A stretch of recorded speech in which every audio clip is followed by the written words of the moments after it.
Iran Israel का युद्ध अब भीषण और विकराल रूप ले चुका है। तो साहब अब इंडिया को भी सोचना पड़ेगा कि हमको भी अब इजराइल की पॉलिसी अख्तियार करनी चाहिए और चाहे हो ज़रूरत पड़े तो इजराइल के साथ मिलके अगर अमेरिका बीच में आना चाहता है, डोनाल्ड ट्रंप साहब का कुछ पता नहीं, कभी कुछ कहते हैं कभी कुछ, तो भारत भी मिलकर इजराइल के साथ हमको भी पाकिस्तान की न्यूक्लियर कैपेबिलिटी को ख़त्म करने की चेष्टा तो ज़रूर करनी चाहिए। मान लो खोमैनी को, आयतुल्लाह खोमैनी की हत्या भी कर दी तो उनका बेटा आ सकता है और कोई मुल्ला आ सकता है, क्या गारंटी है कि रिजीम चेंज होगा। ईरान इजराइल का युद्ध अब भीषण और विकराल रूप ले चुका है। लगातार 5वें दिन काइनेटिक ऑपरेशंस दोनों तरफ से चल रहे हैं। डे 1 पर इजराइल ने जो है वो 200 फाइटर जहाज़, जिसमें कि F-35 स्टेल्थ फाइटर्स और उनके F-15E जो हैवी ड्यूटी फाइटर्स हैं ऑफ अमेरिकन ओरिजिन, उनको भेजकर स्टैंड ऑफ क्रूज मिसाइल से अटैक किया। उनका पहला जो एम था वो था suppression of enemy air defences, यानी कि सीएड। नॉर्मल जब भी एयर ऑपरेशंस होते हैं पहले दुश्मन के एयर डिफेंसेस, रडार्स वगैरह का सिर दबाया जाता है, उनको बर्बाद किया जाता है ताकि खुली स्काइज हो जाए और एयर सुपीरियॉरिटी हमको प्राप्त हो जाए over the area of operations. Air superiority over Iran अब इजराइल ने प्राप्त कर ली है। हाँ, कॉन्टेस्टेशन अभी भी चल रही है। कुछ रिपोर्ट्स आए हैं कि उन्होंने 3 F-35 फाइटर जेट्स गिराए हैं, कोई ठोस पुष्टि इसकी नहीं हुई। इजराइल की स्ट्रैटेजी क्या थी? पहले तो इजराइल और अमेरिका दोनों मिलकर good cop bad cop routine खेल रहे थे। इजराइल और अमेरिका मिलकर ईरान के बरखिलाफ। इसके चलते अमेरिका गुड कॉप बन के बातचीत कर रहा था, ट्रीटी नेगोशिएट करने की बात कर रहा था, जबकि जाहिर है कि उसने खुली छूट दे रखी थी इजराइल को कि वह मिलिट्री प्रेशर बढ़ाता जाए, हमला करे। यहाँ तक कि जिस दिन हमला हुआ उसके अगले दिन ईरान और अमेरिका की बातचीत होनी थी। इससे वो लोग थोड़े डिसेप्शन प्लान भी था, वो धोखे में आ गए और कई सारे उनके सीनियर कमांडर एक जगह में इकट्ठे मीटिंग करी, जिसका फ़ायदा उठाकर इजराइल ने उनको ठोक दिया। तो अब जो है इजराइल इस फैसले पे आ चुका है कि ईरान न्यूक्लियर कैपेबिलिटी हासिल करने के काफ़ी करीब है। ईरान के पास कोई 400 किलोग्राम एनरिच यूरेनियम है, जो कि 60% तक एनरिच कर दिया गया है, शायद कुछ ज़्यादा भी है। तो ये पर्याप्त है उनके अंदाज में कोई 9 या 10 न्यूक्लियर बॉम्ब्स बनाने के लिए, और उनकी इंटेलिजेंस के मुताबिक काफ़ी काम हो रहा है इसके ऊपर। तो इसके चलते इजराइल की स्ट्रैटेजी बड़ी स्ट्रेट फॉरवर्ड थी। सर्जिकल स्ट्राइक ऑन जो कि ईरान का न्यूक्लियर फैसिलिटीज़ हैं, ख़ासतर हिट हुई है नातान्ज यूरेनियम एनरिचमेंट फैसिलिटी। कितना इसमें डैमेज हुआ है, क्योंकि काफ़ी इसका जो है अंडरग्राउंड है, हार्डन्ड है, और पूरी तरह पेनिट्रेट करने के लिए अभी तक इजराइल के पास वो heavy duty bunker buster bombs नहीं है 18,000 kg के, 35,000 kg के, जिनको केवल अमेरिका के B-52 या B-2 बॉम्बर्स ड्रॉप कर सकते हैं। हाँ, ये बॉम्बर जो हैं ये क्षेत्र में, रीजन में आए हुए हैं, दीगो गार्सिया में, मिडिल ईस्ट में, और ज़रूरत पड़ने पर ये भी हस्तक्षेप कर सकते हैं युद्ध में निर्णायक रूप से।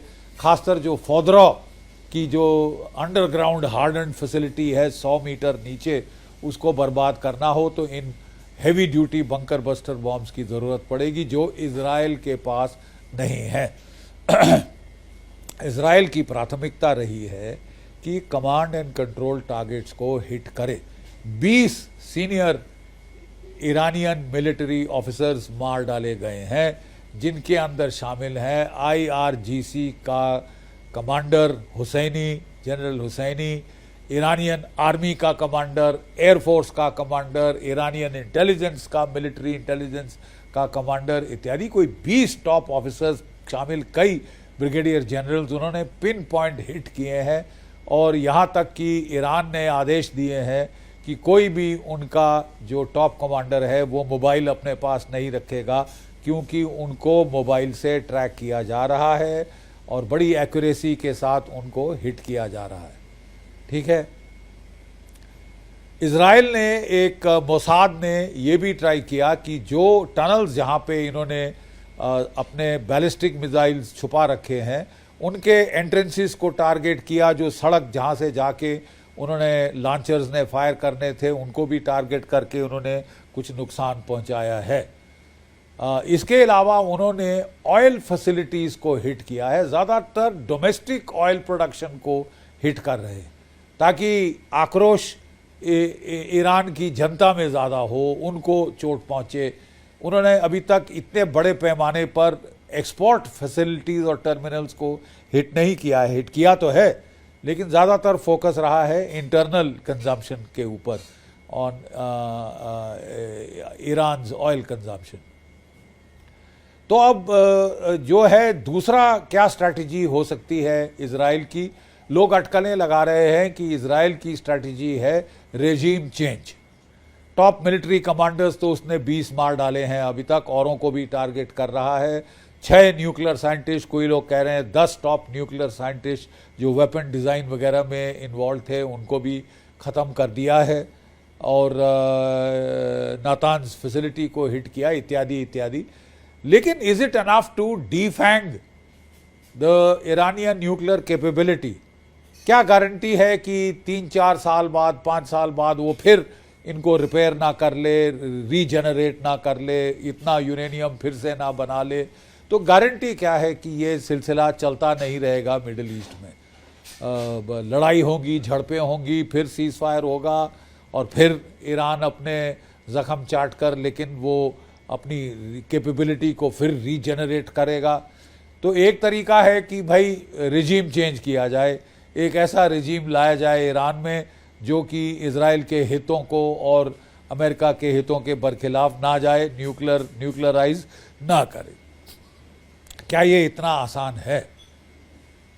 कह रहे हैं कि वो नेतन्याहू धमकी दे रहे हैं कि वो आयतुल्लाह खमैनी को टारगेट करेंगे पर्सनली। खबरें अटकलें लगाई जा रही हैं कि उनको तेहरान के बाहर किन्हीं गाँव में, पहाड़ों में छुपा दिया गया है और बहुत सारी पहाड़ों के टारगेट्स इजराइल की एयरफोर्स आज के दिन टारगेट कर रही थी। तो क्या रिजीम चेंज इतना आसान है? I don't think so. वो जैसे कि एक अमेरिकन एनालिस्ट ने कहा कि रिजीम चेंज में be a hope, it can not be a strategy. कि क्या गारंटी है कि अगर खमैनी को भी मार डाला जाता है तो मुल्ला दूसरा उसका बेटा नहीं खड़ा हो जाएगा या और कोई आयतुल्ला उसकी जगह नहीं ले लेगा जो कि शायद ज़्यादा कट्टर है। ठीक है, ईरान का प्राइम मिनिस्टर तो काफ़ी पीसफुल डव का रोल अदा करता है। उसने कहा है कि ईरान में कोई चाह नहीं है न्यूक्लियर वेपन्स की।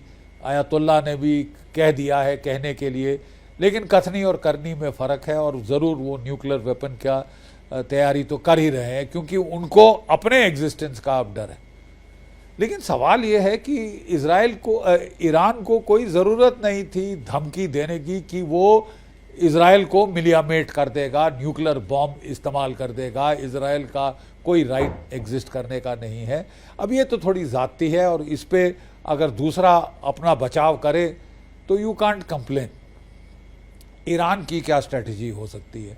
देखिए, एयर सुपीरियॉरिटी अब इजराइल की पूर्ण रूप से ईरान के ऊपर हो गई है। कहा जा रहा है कि 2, 3, 4 उन्होंने F-35 मार गिराए हैं, कोई ठोस सबूत नहीं है।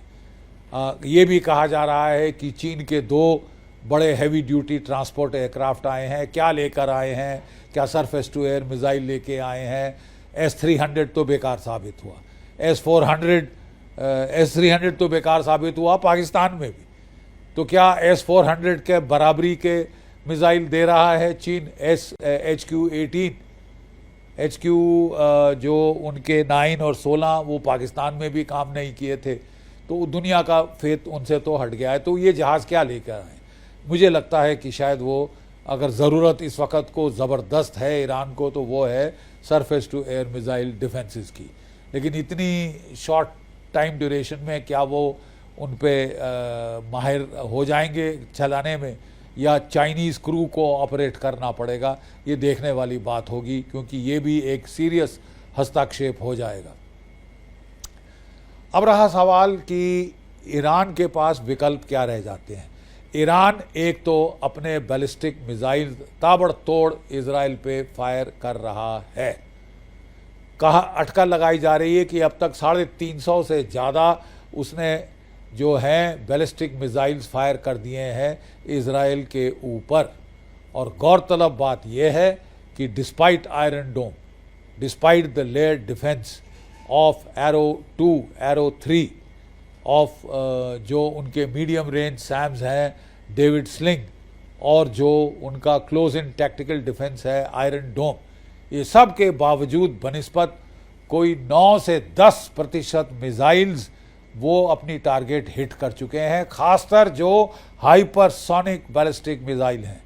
अमेरिका के युद्धपोत भी अपने थार्ड और पेट्रियट मिसाइल फायर करके मदद कर रहे हैं इंटरसेप्शन में, बट इन सब के बावजूद जो कि टेलीविज़न इमेजरी तल अवीव से आ रही है, टेक्निकल, वो साफ दिखा रही है कि उनकी टारगेट्स हिट हुई हैं, काफ़ी टारगेट्स हिट हुई हैं और काफ़ी नुकसान इजराइल का हुआ है।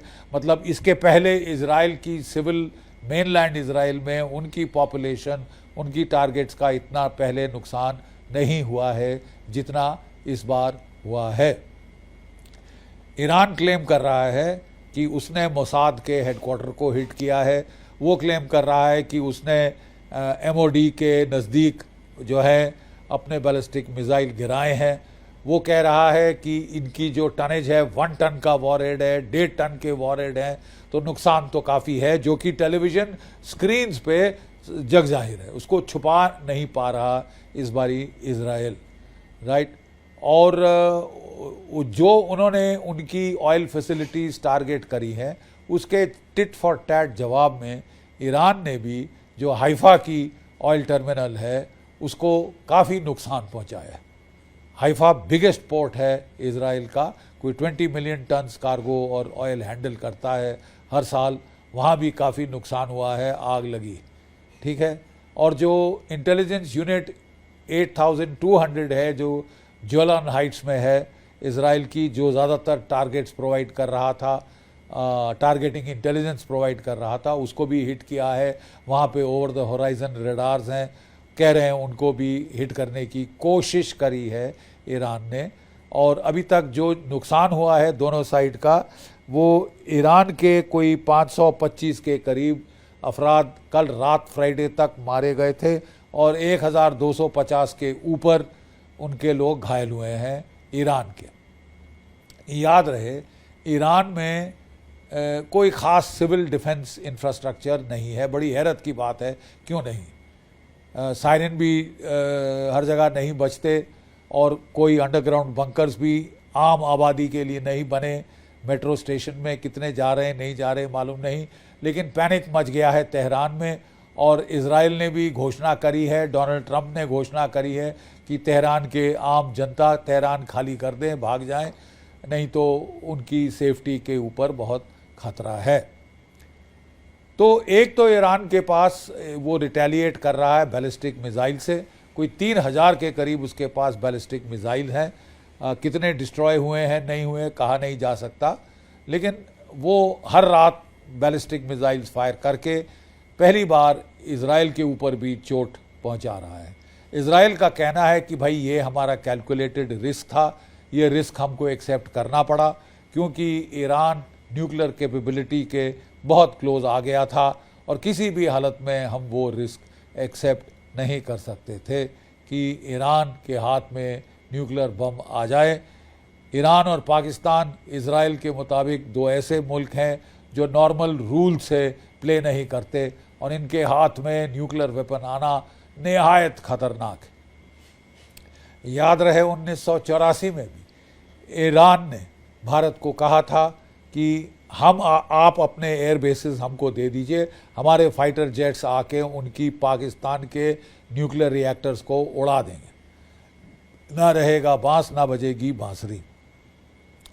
हमको ये इजाज़त दे देनी चाहिए थी ईरान को, आज हमारे लिए इतनी प्रॉब्लम्स नहीं होती, लेकिन कुछ वजह से तत्कालीन सरकार ने वो घबरा गई इससे, और आज हमको भुगतना पड़ रहा है खमियाजा पाकिस्तान की न्यूक्लियर कैपेबिलिटी का।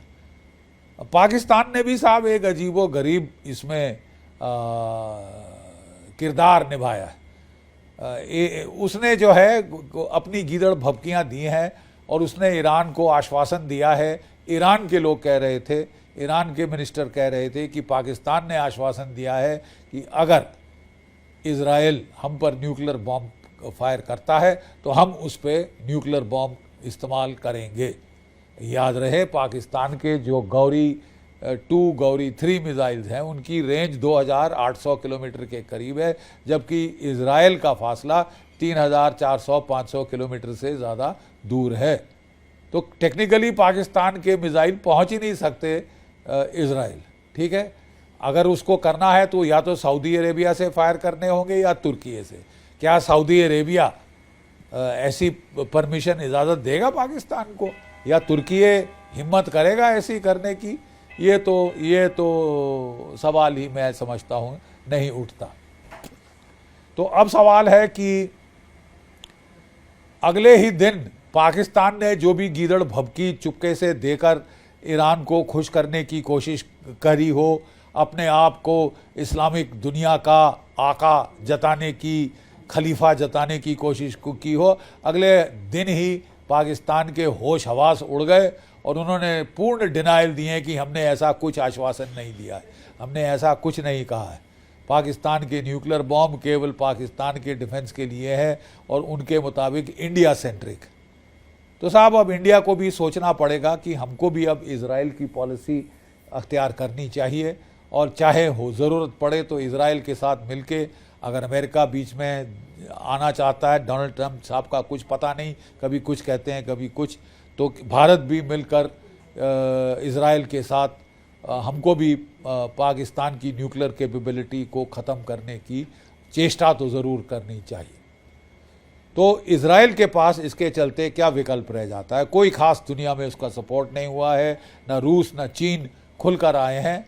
चीन जैसे मैंने बताया शायद कुछ वेपन सप्लाई ज़रूर दे रहा है, जो मिसाइल स्टॉक्स फायर हो गए हैं सरफेस टू एयर उनके बदले रिप्लेसमेंट ज़रूर भेज रहा होगा, जो डैमेज हुए हैं स्पेयर पार्ट भेज रहा है, उसके जहाज़ उतरे हैं ईरान में, बट कोई खुलकर सपोर्ट में नहीं आया है।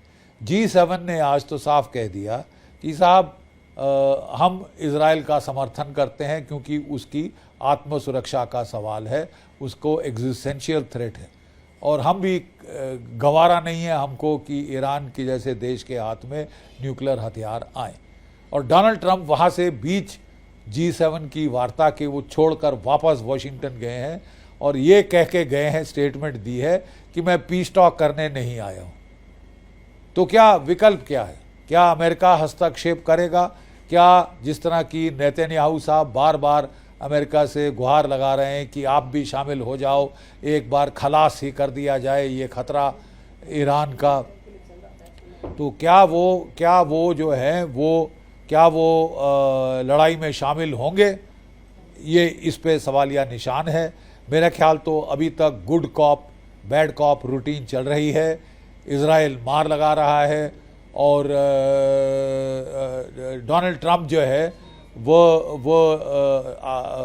दबाव डाल रहे हैं, डिप्लोमेटिक प्रेशर डाल रहे हैं कि आप पहले तो कह रहे थे बातचीत करो, आप कह रहे हैं कि सरेंडर करो।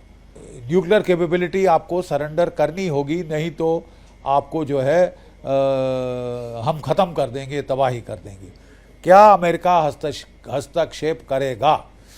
अगर फौदरों की अंडरग्राउंड न्यूक्लियर कैपेबिलिटी को उड़ाना है तो ईरान को ये न्यूक्लियर कैपेबिलिटी ख़त्म करने के लिए अमेरिका का हस्तक्षेप के बगैर काम नहीं चल सकता, सीधी बात।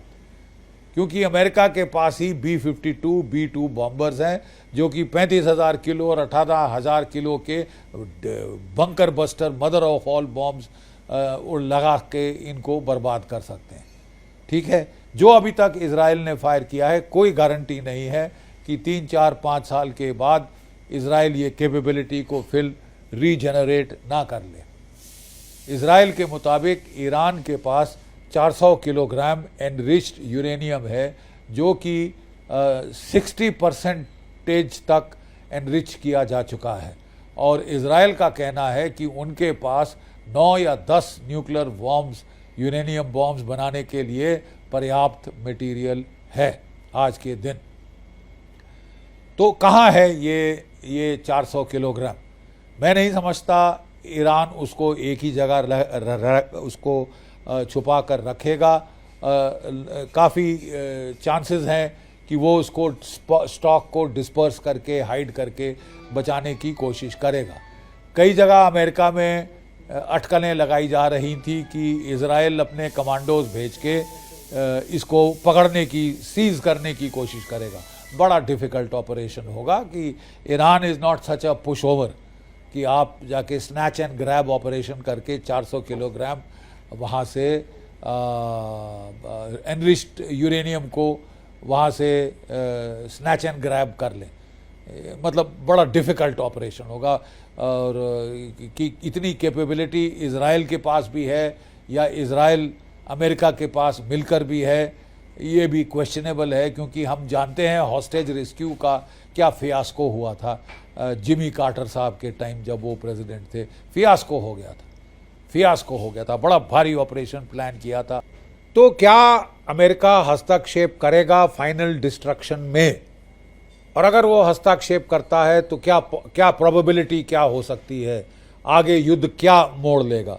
ईरान के पास 2 ही विकल्प रह जाते हैं। एक, या तो वो सरेंडर कर दे, खासकर अगर अमेरिका भी कूद पड़ता है युद्ध में। अगर ईरान अकेला लड़ता रहे, इजराइल लड़ता रहे, तो वो भी अपने छुटपुट मिसाइल जब तक हैं तब तक दागता रहेगा। ठीक है, लेकिन अगर इजराइल के साथ अमेरिका भी जंग में कूद पड़ता है, तब तो विकल्प दूसरा हो जाता है। तब विकल्प ईरान के पास 2 ही हैं, या सरेंडर कर दे, दूसरा विकल्प है कि वो साहब युद्ध को वाइडन करे कि हम तो डूबेंगे सनम, तुमको भी ले डूबेंगे। पूरी दुनिया भर में जो है वो इकोनॉमिक क्राइसिस पैदा करे, वो टारगेट करेगा। इसके लिए सऊदी अरेबिया की ऑयल फैसिलिटीज़ को हौतीज़ के ज़रिए टारगेट कराएगा। वो जो शिपिंग है गल्फ ऑफ हॉर्मूज़ में, जो ऑयल टैंकर्स हैं, उनको बर्बाद करेगा, ताकि ऑयल की कीमत $120-150 पहुंच जाए और दुनिया को बड़ा भारी इकोनॉमिक तबाही और नुकसान हो, शामिल अमेरिका के। तो अमेरिका को सोच समझकर ये कॉन्फ्लिक्ट को वाइडन करना पड़ेगा। तीसरा विकल्प इजराइल और अमेरिका के पास, जिसकी बातचीत खूब हो रही है, रेजिम चेंज। रिचर्ड हैस ने कहा है कि साहब रेजिम चेंज क्या होप है या कोई स्ट्रैटेजी है? क्योंकि ये ठोस स्ट्रैटेजी नहीं हो सकती, क्योंकि रेजिम चेंज आप क्या, अगर आप मान लो खोमैनी को, आयतुल्लाह खोमैनी की हत्या भी कर दें, तो उनका बेटा आ सकता है और कोई मुल्ला आ सकता है। क्या गारंटी है कि रेजिम चेंज होगा? रेजिम चेंज केवल ईरान के लोग ही कर सकते हैं भीतर से। बाहर से कोई भी रेजिम थोपना कहीं भी कामयाब नहीं रहा, ना अफगानिस्तान में, ना इराक में, ना लीबिया में, कहीं कामयाब नहीं रहा है आज तक। कह देना आसान है, कर देना थोड़ा मुश्किल है। हालांकि लगता है कि कोशिश की जा रही है, जिस तरह की स्ट्रैटेजी है। प्रॉब्लम यह है कि ईरान के लोगों में नेशनलिज्म बहुत है, नंबर 1, और जब बाहर का हमला हो रहा है तो वो तो इजराइल के खिलाफ तो हो ही जाएंगे। और दूसरा, उनमें बर्दाश्त का मादा शियाओं में बहुत ज़्यादा है। वो बहुत ही इलॉजिकल लेवल्स तक वो लड़ाई को एक्सटेंड कर सकते हैं और अपने ऊपर मार झेल सकते हैं। 8 साल उन्होंने ईरान इराक का युद्ध झेला था, ठीक है, और 1 मिलियन ईरानियंस उसमें शहीद हो गए थे, लेकिन वो टस से मस नहीं हुए थे। तो क्या ये शिया स्ट्रेट फिर उभर कर आएगी अगर आप ईरान को डेस्परेट कर दें? मुझे लगता है कि लोग ईरान को ऑफ रैम्प देने की कोशिश करेंगे। और अगर देने की कोशिश करते हैं तो शायद शांति बहाल हो सकती है, एक चांस है। अगले 2-3 दिन निर्णायक होंगे। और मान लीजिए आप टेम्पररी ट्रूस या सीज फायर भी हो जाए, ठीक है साहब, और ईरान अभी मान ले कि हाँ जी साहब मैं नहीं करूँगा, क्या गारंटी है कि वो रिजीम फिर उनका चेंज हो और वो फिर फैसला करें कि नहीं साहब हमको तो अपने बचाव के लिए न्यूक्लियर बॉम्ब नॉर्थ कोरिया जैसे चाहिए ही चाहिए, नहीं तो हम पे हमले रुकेंगे नहीं, थमेंगे नहीं। और इजराइल भी फिर ऐसी स्थिति में वो बिल्कुल नहीं गवारा उसको कि ईरान न्यूक्लियर पावर बने, न्यूक्लियर ताकत बने, क्योंकि उसने कह दिया है कि पाकिस्तान और ईरान दो ऐसे देश हैं जिनके हाथ न्यूक्लियर हथियार ट्रस्ट नहीं किए जा सकते, क्योंकि वो नॉर्मल बिहेवियर नहीं है उनका। तो अब ये देखना है कि ये अगले 2 या 3 दिन बहुत निर्णायक साबित होंगे इस युद्ध के लिए और दुनिया के लिए। क्या आराम से गंवारा होगा रूस को और चीन को कि वो हाथ पे हाथ धरे बैठे रहें और ईरान के रिजीम चेंज कर दिया जाए, घुटने टिका दिए जाए? क्या चांस हैं, क्या विकल्प हैं उनके पास, ये भी देखने वाली बात है। लेकिन हमको बड़े ध्यान से अगले 2 या 3 वॉच करने होंगे जो कि निर्णायक साबित होंगे इस युद्ध के लिए। जय भारत, जय हिंद।